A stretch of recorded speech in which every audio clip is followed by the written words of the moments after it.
Hello students, now we have to start the chapter that is nationalism in India. Okay, now in this chapter we have already studied about the First World War कि First World War में किस तरीके से India के अंदर problems create होनी शुरू हो गई थी. ठीक है, उसी समय means during the first world war Mahatma Gandhi ji south Africa से इंडिया वापस लौटे एंड साउथ अफ्रीका में ऑलरेडी ही fought against the racist system. ठीक है, अपार्थाइड, ब्लैक एंड वाइट के बीच में वहाँ डिस्क्रिमिनेशन था. उससे ऑलरेडी वहाँ पर ऑलरेडी एक मूवमेंट चल रहा था जिसमें महात्मा गांधी जी भी one of the part of that movement है ना. और वहाँ उन्होंने सीखा एक नया तरीका against the oppressive behaviour of the Britisher, that was the satyagraha. ठीक है, ये एक नया नोबल मेथड वो सीख करके आए थे वहाँ से, which he implemented in India also. तो क्या था ये, है ना. Today will discuss first the idea of satyagraha. ठीक है, कि ये सत्याग्रह का आइडिया एग्जैक्टली है क्या. ठीक है, तो ये idea was introduced by Mahatma Gandhi. कब वो वापस आए थे? Mahatma Gandhi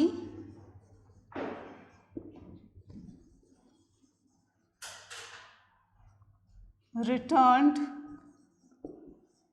to India in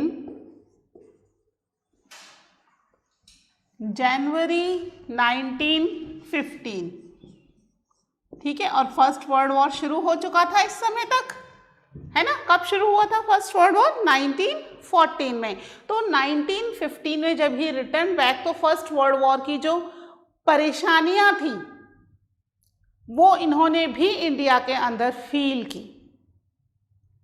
and वो जो न्यू मेथड सीख करके आए थे सत्याग्रह का, वो सत्याग्रह का मेथड भी उन्होंने यहाँ पर इम्प्लीमेंट करने की कोशिश की. ठीक है, तो गांधी जी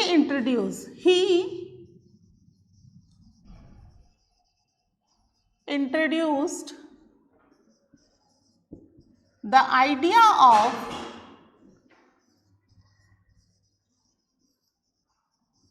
सत्याग्रह.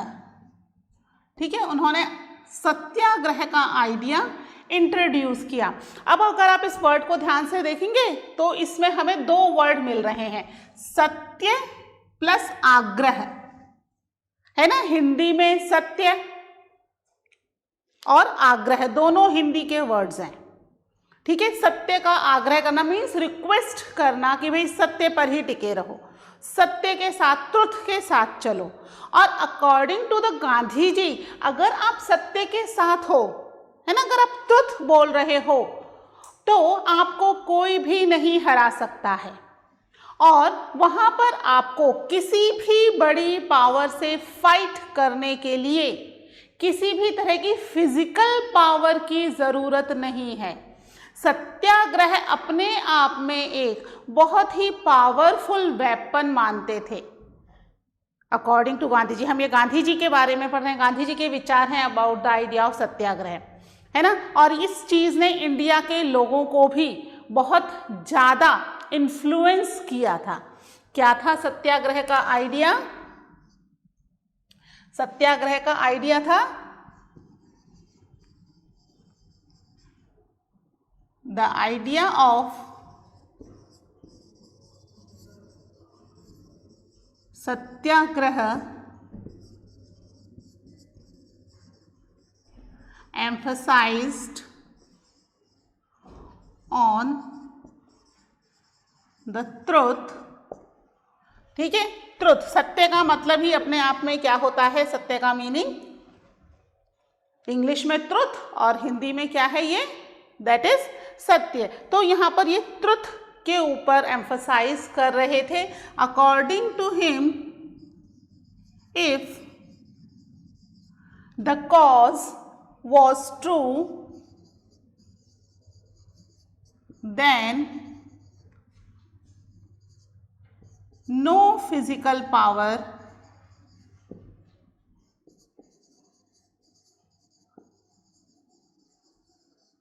needed, ठीक है, कोई भी फिजिकल पावर की जरूरत नहीं है, नीडेड टू फाइट,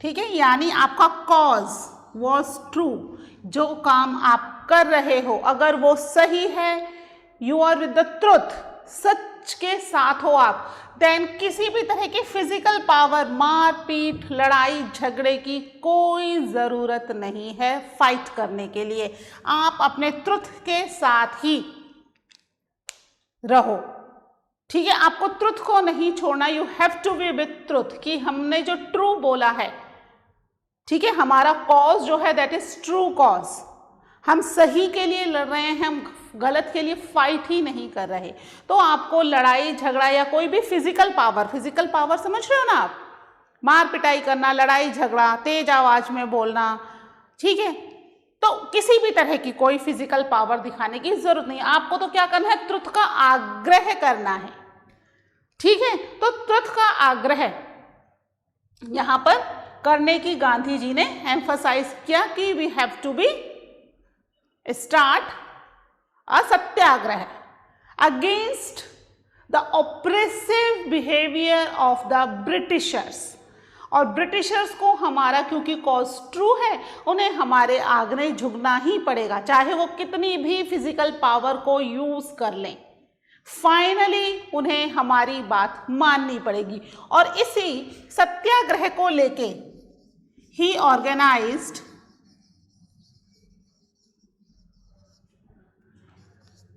थ्री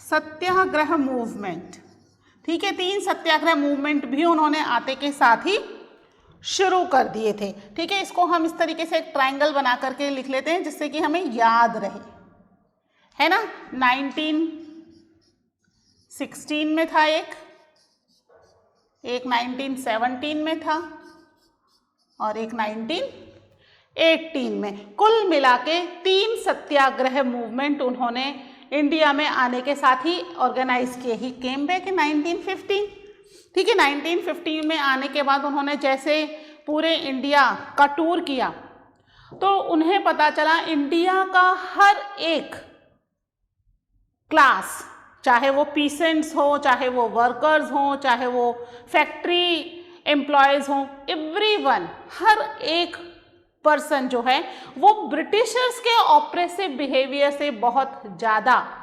परेशान है, एंड उनको रिलीफ देने के लिए उन्होंने यहाँ पर 3 मूवमेंट स्टार्ट किए इंडिया के अंदर एंटर होने के बाद, ठीक है। 1916 में उन्होंने सबसे पहले 1916 में चंपारण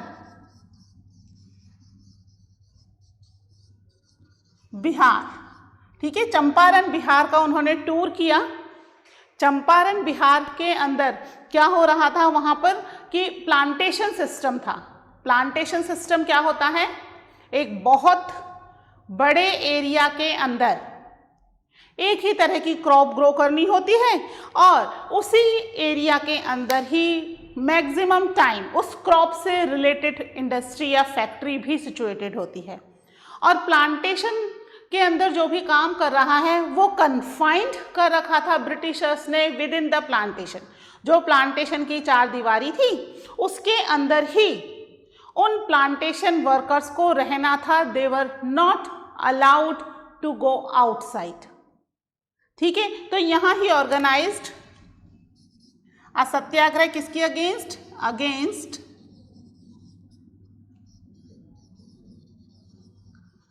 प्लांटेशन सिस्टम। किसके अगेंस्ट किया था, प्लांटेशन सिस्टम, ठीक है। आप ये ट्रायंगल थोड़ा सा और नीचे बना लेना और इस चीज को ऊपर लिख लेना, तो आपको पता रहे मेरे पास थोड़ा स्पेस कम हो गया यहाँ लास्ट में, फिर नीचे आपको दिखेगा नहीं, है ना, तो इसलिए मैंने ये इस साइड लिखा है। ओके, तो 1916 में सबसे पहला उनका मूवमेंट था, उन्होंने टूर कर रहे थे वो, और वहां उन्होंने देखा चंपारण बिहार के अंदर प्लांटेशन सिस्टम की वजह से वहां के जो फार्मर्स हैं बहुत ज़्यादा परेशान हैं, कन्फाइंड किया हुआ था within the plantation, they were not allowed to go outside for any of the reason. अपने घर वालों से मिलने की, घर जाने तक की भी परमिशन नहीं थी उनको, है ना। एक बार उनको ले आया गया तो अब उन्हें उस प्लांटेशन में ही रहना है, जो टेन्योर उनका फिक्स किया गया था, जितने भी टाइम पीरियड के लिए उन्हें लाया गया था फॉर 5 ईयर्स 6 ईयर्स। और अगर इस बीच में नए वर्कर्स आ जाते हैं तो उस टाइम पीरियड के बाद उन्हें रिलीव कर दिया जाएगा, लेकिन अगर ज़रूरत है और वर्कर्स की तो उनका टाइम पीरियड बिना उनकी मर्जी के एक्सटेंड हो जाएगा। समझ रहे हो बात को? यानी यहां पर उन वर्कर्स के पास कोई राइट्स नहीं था। सैलरी के नाम पर ऐसा कोई सैलरी भी बहुत हाई फाई नहीं थी, और उस सैलरी का करेंगे भी क्या? घर जा नहीं सकते, घर वालों को दे नहीं सकते, आप उस एरिया में कन्फाइंड हो, आपको बाहर जाने की परमिशन नहीं है, बस काम करो सो जाओ, काम करो सो जाओ। रेस्ट के लिए पर्टिकुलर फिक्स टाइम था, इतने टाइम आपको रेस्ट करना है, बाकी पूरे time you have to work in the plantation. तो यहाँ पर प्लांटेशन वर्कर वाज मीन्स बहुत ज़्यादा परेशान थे। तो गांधी जी ने जो पहला मूवमेंट शुरू किया, this was the first movement, है ना, ये क्या था? फर्स्ट मूवमेंट था इनका। सत्याग्रह मूवमेंट कर रहे हैं ये, है ना। तो यहाँ पर उन्होंने प्लांटेशन वर्कर्स के साथ मिल करके चंपारण बिहार में, चंपारण जगह का नाम है ना, बिहार के अंदर, वहां पर उन्होंने ये प्लांटेशन वर्कर्स के लिए वर्क करना शुरू किया, एक सत्याग्रह मूवमेंट स्टार्ट किया। फिर 1916 में उन्होंने एक गुजरात का टूर किया, और गुजरात के अंदर ये जो मूवमेंट हुआ ये हुआ खेड़ा डिस्ट्रिक्ट में। खेड़ा डिस्ट्रिक्ट गुजरात, ठीक है, गुजरात के खेड़ा डिस्ट्रिक्ट के अंदर उन्होंने ये जो है सेकेंड मूवमेंट, ये कौन सा मूवमेंट है? This is the second movement, ये यहाँ पर उन्होंने शुरू किया। ये किसके अगेंस्ट था? This was the against the oppressive behaviour for the peasants. तो ये बेसिकली किसके लिए ऑर्गेनाइज किया गया था? ऑर्गेनाइज्ड फॉर पीसेंट्स, ठीक है। पीसेंट्स से प्रॉपर पूरा वर्क तो करवाया जा रहा है, पर उनके वर्क के हिसाब से ना तो उनके वेजेस हैं, उसके अलावा उनके ऊपर बहुत ज़्यादा हैवी टैक्सेस भी इम्पोज किए हुए थे, तो वो टैक्सेस भी दे रहे थे। अब अगर वो टैक्सेस नहीं दे पाते, इन दैट कंडीशन उनके घर का सामान या उनकी जो लैंड है वो चीज़ें टैक्स कलेक्ट करने के लिए जो भी ऑफिसर्स आते थे वो ले जाते थे, और बुरी तरीके से इनको मारा पीटा, बहुत ही ब्रूचुअल बिहेवियर किया जाता था विद दीज पीसेंट्स, ठीक है। तो काम भी कर रहे थे, उसके अलावा बहुत ब्रूचुअल बिहेवियर से भी गुजरना पड़ रहा था इनको। तो कंडीशन बहुत ही ज़्यादा वर्स थी। They were living in the misery. अपनी खुद के नीड्स फुलफिल करने की इनके पास पैसे नहीं थे, बट दे हैव टू पे द टैक्सेस। ब्रिटिशर्स को तो सारे टैक्सेस देने ही है, हमने देखा था ना फर्स्ट वर्ल्ड वॉर में, दे नीड द मनी, तो उन्होंने टैक्सेस इम्पोज कर दिए। नेसेसरी गुड्स के प्राइजेस डबल से भी ज़्यादा हो गए। तो ये क्यों हुआ था? Because Britishers need the money for the war, लेकिन यहाँ तो इनकी बेसिक नीड्स ही फुलफिल नहीं हो रही। ओके, तो यहाँ पर इनके लिए भी गांधी जी ने एक मूवमेंट ऑर्गेनाइज किया सत्याग्रह के बेस्ड पर कि भाई पीसेंट्स की जो कंडीशन है इससे इनको निकाला जाए, ठीक है। इसके अलावा फिर उन्होंने आगे टूर किया, then he went to Ahmedabad. Next movement उन्होंने कहाँ किया? अहमदाबाद में किया। अहमदाबाद के अंदर उन्होंने एक फैक्ट्री थी, कॉटन मिल, तो ये जो मूवमेंट हुआ था that is basically for the cotton mill workers के लिए था, है ना, and this was the third movement. तो उन्होंने वो टूर किया अहमदाबाद में इन अ कॉटन मिल। कॉटन मिल के अंदर भी वर्कर्स की कंडीशन वाज वेरी वर्स। क्या हो रहा था उनके साथ कि कॉटन मिल वर्कर्स के वेजेस वाज वेरी लो और उसके कंपैरिजन में वर्किंग आवर्स बहुत लंबे थे। तो कम वेजेस में बहुत लंबे working hours plus living condition was not very good. रहने के लिए कोई प्रॉपर फैसिलिटी नहीं थी। इवन फैक्ट्री के अंदर भी जो बेसिक फैसिलिटीज होनी चाहिए वर्कर्स के लिए वो भी नहीं थी। तो यहाँ पर उन्होंने इन कॉटन मिल वर्कर्स के लिए भी एक सत्याग्रह मूवमेंट स्टार्ट किया। तो इनिशियल स्टेज पर गांधी जी ने इंडिया में आते ही मेन 3 मूवमेंट्स स्टार्ट किए। 1916, 1917, मैं अंडरलाइन कर देती हूँ, 1916, 17 एंड 1918। 3 ईयर में 3 डिफरेंट मूवमेंट्स स्टार्ट किए टिल 1918। गांधी जी के इस मूवमेंट से बहुत ज़्यादा कुछ फर्क तो नहीं पड़ा, बट लोगों को एटलीस्ट सत्याग्रह के बारे में पता चला और उनके अकॉर्डिंग ये जो मूवमेंट था इसमें एज सच कोई बहुत खर्चा भी नहीं था, है ना, सत्य का ही तो आग्रह करना है। बट ब्रूचुअल बिहेवियर के अगेंस्ट ये जो 3 उनके मूवमेंट्स थे ये बहुत ही इफ़ेक्टिव रहे और लोगों को एटलीस्ट पता चला कि गांधी जी इंडिया में लोगों के लिए पीपल्स के बेसिक राइट्स दिलवाने के लिए उनके साथ खड़े हुए हैं। ठीक है, because when he came to India he was not a very big personality. वो तो धीरे धीरे उनके जो काम थे उन कामों ने उनको एक बिग पर्सनैलिटी बना दिया। ठीक है, तो ये उनके 3 सत्याग्रह मूवमेंट है व्हेन ही टूर्ड इन इंडिया। और उस टूर के दौरान उन्होंने ये 3 मूवमेंट ऑर्गेनाइज किए। ठीक है, यू नोट इट डाउन। आप चाहो तो इसको ट्रायंगुलर में लिखना चाहो तो ऐसे लिख लो और आप पूरा सेंटेंस फॉर्म करना चाहो तो इस तरीके से कर लो। ये ट्रायंगुलर में लिखने से ये होगा कि आपको थोड़ा सा मेमोराइज रहेगा। ओके, कई बार इस पे क्वेश्चन आता है, 3 मार्क्स का क्वेश्चन भी आता है इसमें कई बार, है ना। गांधी जी ने इनिशियल स्टेज पर जो 3 मूवमेंट्स ऑर्गेनाइज किए थे उनके बारे में बताओ। तो these are the 3 movements which he started in his initial stage. India में एंटर होने के साथ ही उन्होंने ये 3 जो मूवमेंट थे वो शुरू किए थे। ठीक है, उस टूर के दौरान ही गांधी जी को रियलाइज भी हुआ कि इंडिया के अंदर लोगों की कंडीशन वाज वेरी वर्स, है ना। हम देखते हैं कि गांधी जी जो हैं वो धोती पहनते हैं, है ना, ऊपर की तरफ से नेकेड हैं वो, या तो ठंड है तो एक शॉल दुशाला टाइप कुछ लेते हैं, बहुत ज़्यादा कपड़े नहीं पहनते, है ना। गांधी जी की जो हमारे सामने इमेज है, जबकि गांधी जी जब साउथ अफ्रीका से आए थे he was a suited booted man, है ना, पैंट शर्ट कोट टाई ये सब चीज़ पहन करके ही उन्होंने ये पहला टूर किया था।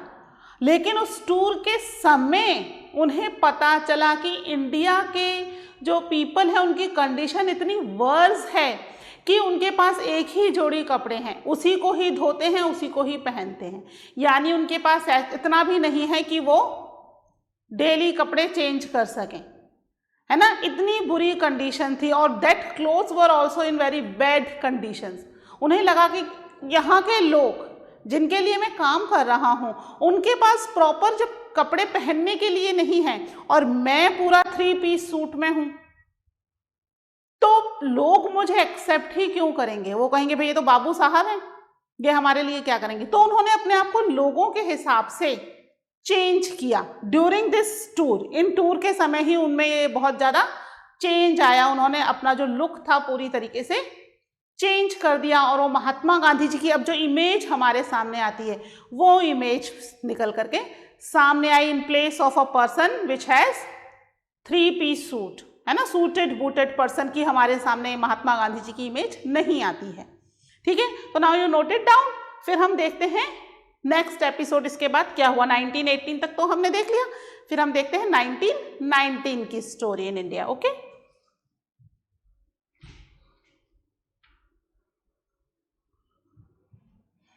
इसको रब कर दो बच्चे।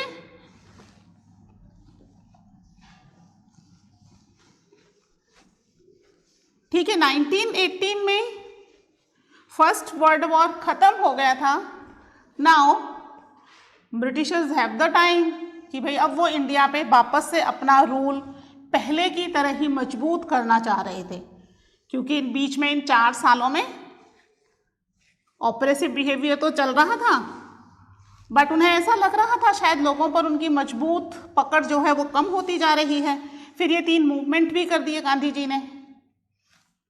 इन मूवमेंट से भी उन्हें लग रहा था कि शायद कहीं ऐसा ना हो कि इंडियन लोगों के ऊपर हमारी पकड़ जो है वो कमज़ोर हो जाए, है ना। तो इसके लिए एक नया एक्ट आया, that was the Rowlatt act.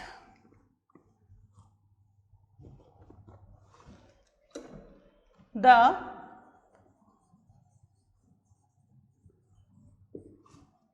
रोलेक्ट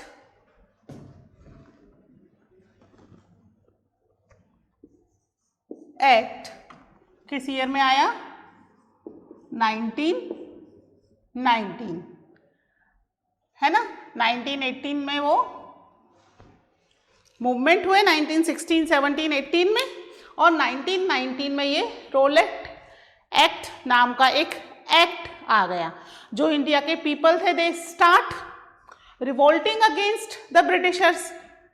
okay, उस रिवोल्ट को सप्रेस करना था, ब्रिटिशर्स को पूरी तरीके से खत्म कर देना चाहते थे कि कोई भी उनके अगेंस्ट खड़ा ना हो। इंडिया में तब तक कांग्रेस पार्टी भी बन चुकी थी, A.O. ह्यूम ने कांग्रेस पार्टी बना दी थी 1885 में। ओके, तो कांग्रेस पार्टी बन गई थी, कई सारे पॉलिटिकल लीडर्स भी अब इंडिया में एक्टिव हो चुके थे। तो अब यहाँ पर जो रिवोल्ट शुरू होने लगा है धीरे धीरे, either it is satyagraha movement और the different types of movement, उन सबको सप्रेस करना चाहते थे ब्रिटिशर्स और पूरे तरीके से इंडिया पे अपना पुराना होल्ड इस्टेब्लिश करना चाहते थे।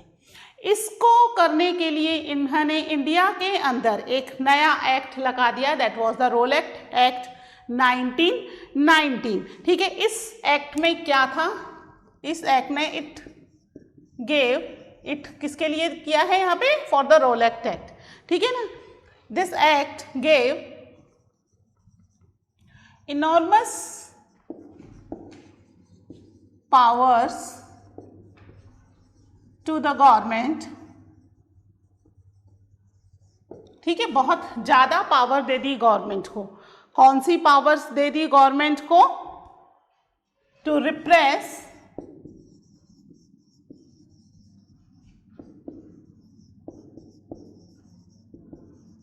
The political leaders.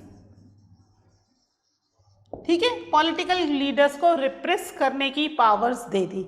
ऐसी क्या पावर्स दे दी भाई, अब यहां पर according to the Rowlatt act government employees, government के जितने भी एम्प्लॉयज थे या जो भी उन्होंने लिखे हुए थे पुलिस मेंबर्स वगैरह, वो लोग इन पॉलिटिकल लीडर्स को अगर उन्हें लगता है, इफ दे वर सस्पेक्टेड कि भाई वो कोई रिवोल्ट करना चाह रहे हैं या प्लानिंग कर रहे हैं, तो उन्हें वो जेल में डाल सकते थे for next 2 years without any trial.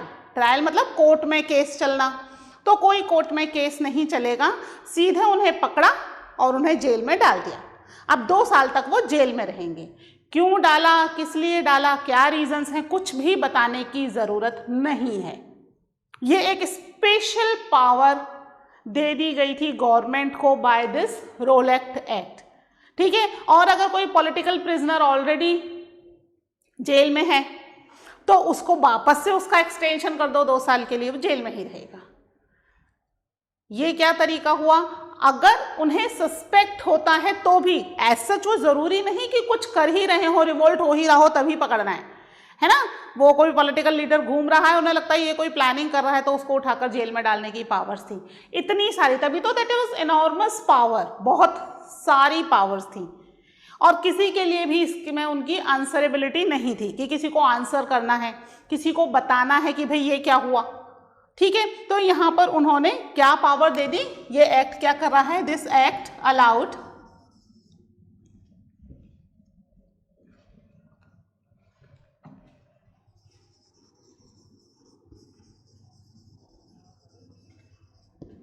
detention of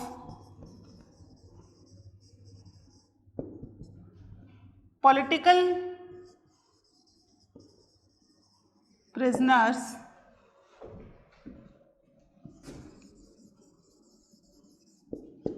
without trial for next 2 years, ठीक है, बिना किसी ट्रायल के, बिना किसी कोर्ट केस के। ट्रायल का मतलब क्या होता है भाई, कोर्ट में केस चलेगा, वहां पर फैसला होगा कि इन्होंने कुछ किया है या नहीं किया है, किया है तो जेल में डाल दो, नहीं किया है तो छोड़ दो। बट ऐसा यहाँ पर नहीं था, बिना ट्रायल के उन्हें नेक्स्ट 2 इयर्स के लिए जेल में डाल दिया जाएगा। और इसकी वजह से लोगों को बहुत परेशानी हो रही थी, कोई भी अपनी मीन्स बात को एक्सप्रेस नहीं कर सकता था, अगर वो ऐसा लगा तो उसे जेल में डाल दिया जाएगा। तो ये सब चीज़ें जो थी ये बिल्कुल गलत थी, और गांधी जी चाहते थे कि इस अनजस्ट लॉ के अगेंस्ट एक बड़ा मूवमेंट शुरू किया जाए, ठीक है। बड़ा मूवमेंट, जैसे कि उन्होंने कुछ मूवमेंट किए थे, non cooperation movement, civil disobedience movement, है ना। तो एक सिविल डिसओबीडियंस मूवमेंट चाह रहे थे वो करना, ठीक है। क्या चाहते थे Gandhi ji, Gandhi ji wanted to start a civil disobedience movement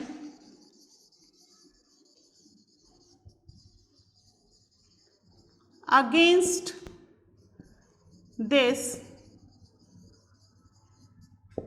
unjust law, ठीक है। इस अनजस्ट लॉ के अगेंस्ट वो चाह रहे थे कि एक सिविल डिसओबीडियंस मूवमेंट शुरू कर दिया जाए, और इसके लिए उन्होंने एक हड़ताल भी शुरू की, ठीक है।